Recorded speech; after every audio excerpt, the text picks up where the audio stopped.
Bonjour, ici Simon-Pierre Poirier, dirigeant d'agence de Pro Immobilier et Hypothèque, et aujourd'hui, on regarde comment une transaction immobilière fonctionne du côté de l'acheteur.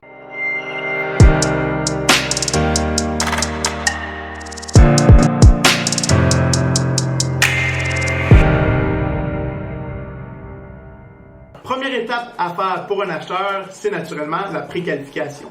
Vous voulez être certain de combien vous pouvez emprunter pour ne pas commencer à visiter et à se déplacer inutilement, à visiter des propriétés dont le budget est trop grand. Une fois votre préqualification effectuée auprès d'un courtier hypothécaire, vous allez pouvoir entamer vos visites, naturellement avec votre courtier immobilier. Dès que vous trouvez une propriété sur le marché, que ce soit sur Internet ou en scrutant les rues, vous allez devoir en avertir votre courtier immobilier qui, lui, va s'occuper de prendre rendez-vous pour vous. Par la suite, s'ensuit la visite de la dite propriété.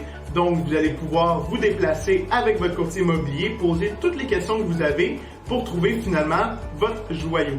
La chose à retenir est que quand vous trouvez une propriété, que ce soit sur Internet ou en scrutant les rues, vous devez en avertir votre courtier immobilier. Donc, c'est lui qui prendra le rendez-vous pour vous pour aller visiter la propriété. Une fois que vous avez fait vos visites et que vous avez déniché la propriété où est-ce que vous voulez faire une promesse d'achat, c'est à ce moment-là que vous allez en avertir votre courtier immobilier qui, lui, va commencer, comme on dit, le paperwork. Votre courtier immobilier va s'occuper de remplir la promesse d'achat, la déclaration du vendeur, il va falloir faire une accusé de réception et il va regarder avec vous tous les documents qui sont fournis par le courtier du vendeur. Souvent, on va parler du certificat de localisation, des factures de rénovation, taxes municipales, taxes scolaires, etc. Par la suite, le courtier immobilier va aller présenter votre promesse d'achat, idéalement en personne quand on n'est pas en temps de COVID, pour pouvoir négocier le meilleur prix possible. Une fois que cette promesse d'achat-là va être acceptée, il va falloir réaliser toutes les conditions qui sont à la promesse d'achat. Habituellement, il y en a deux majeures, quoiqu'il pourrait y en avoir plusieurs d'autres. On va parler du financement et de l'inspection.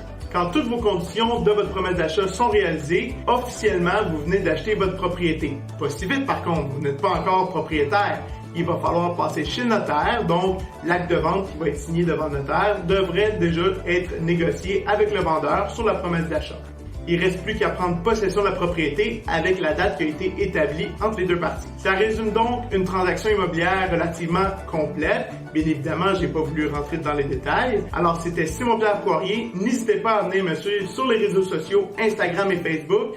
Et si vous avez des questions, je vais être là pour vous. Au revoir tout le monde.